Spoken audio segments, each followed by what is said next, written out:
Les Banda est un village fantôme et la population a tout perdu.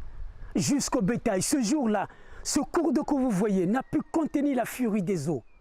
Sur les 4 victimes, dont une femme qui laisse un bébé de 9 mois, un seul corps a été retrouvé jusqu'à ce jour, plus d'une semaine après la folie meurtrière des inondations.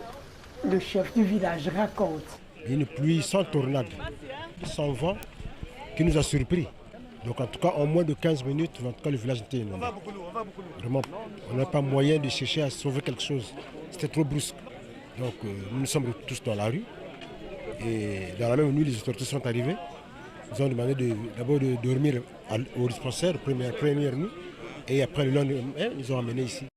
Tenue sombre à l'hôpital général de Dolisie, la ministre des Affaires sociales était au chevet de l'unique blessé grave encore hospitalisé sur les 5 accueillis dès les premières heures du drame. Une catastrophe qui a suscité la solidarité de l'école de Mukondo. Le village devient le site des sinistrés à quelques 8 km de Lebanda. Une désolation, relève la ministre. Ce sont les sentiments de désolation, de tristesse, parce qu'il s'agit de nos parents qui sont dans la détresse, qui sont en deuil, qui sont à l'hôpital.